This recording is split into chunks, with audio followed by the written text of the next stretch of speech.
Hi, this is Shaka Hislop, and you're watching Extra Time TV.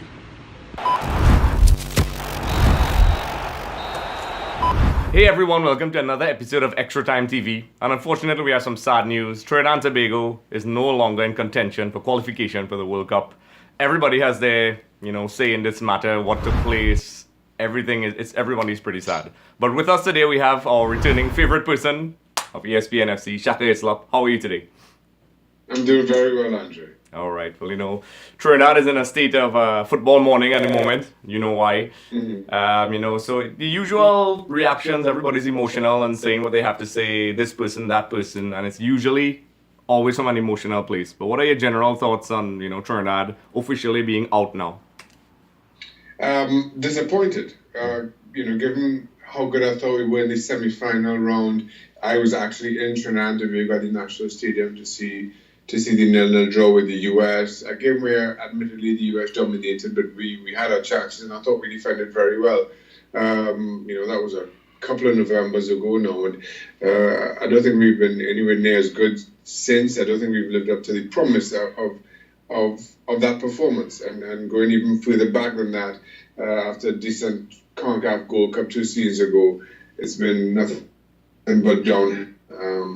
So in the end, given how optimistic I was 2 years ago, for us to be out this early with still 2 games to go in the Hex is deeply disappointing. Yep. A lot of people look at the performances. We had 3 coaches throughout the campaign: Stephen Hart, Tom Sinfeet, and then in the end here, Dennis Lawrence. He started off okay. Unfortunately, the results didn't go well. But based on the last 2 games in particular, what were your general thoughts on how the team played? Well, I felt the team made some pretty basic errors, in all honesty, and in a team with personnel that really should know better. I mean, inevitably, there are a lot of comparisons between this team and the team that qualified in 2006, and the difference in playing personnel and the level that they're playing at. But in all honesty, some of the mistakes were basic, and it didn't. You don't need to be playing in Europe to know that you need to defend better from set pieces. That's been our Achilles heel throughout. Simply not marking from corners or free kicks, as the case may be. The fact that I maintained that Trinidad and Tobago played for 60 minutes and never seemed to go any further. I remember I was right on here with you, Andrews, when I said that last, and it was right before the Mexico game, and then inevitably we conceded. I think it was the 57th minute that we conceded against Mexico, and that has nothing to do with the level you're playing at. That just has to simply do it with concentration and an understanding of the game, which I felt we were disappointing at. And then over the last couple of games, as has been the complaint over the last few, even the warm-up games, we simply didn't start well. You do that again against Honduras and shoot yourself in the foot, and you can't recover. Not at this level. You can't give teams head starts as we've been doing and hope to recover.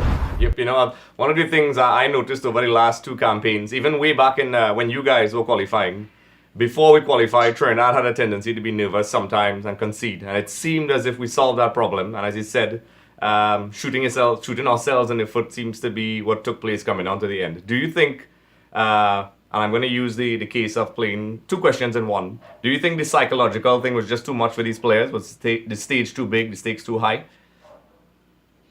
On evidence, I'd have to say yes. But then I think that's an easy out for what is otherwise a complex issue. We can, if we sit back and simply say, well, the stage was too big, then nothing else mattered. It wouldn't matter who the coach was. It wouldn't matter what the tactics were. It wouldn't matter our preparation. If the stage is too big, it's too big. But the fact that we went into this campaign, at the very least at the start of it, full of hope, full of promise from the Football Association that they'd be given the necessary support in terms of warm-up games, etc., that they'd be equipped with the best coaches available. Just to simply say, well, the stage was too big, I think is too easy an out. Yep, it seems like a convenient excuse for these guys. Also, in particular, the change of location for the home game, the crucial game from the Hazy Crawford. to the Atto Bowl. And a lot of people have strong views on it. I personally didn't see much of an issue, but what are your thoughts on that? Do you think that was supposed to be? Yeah.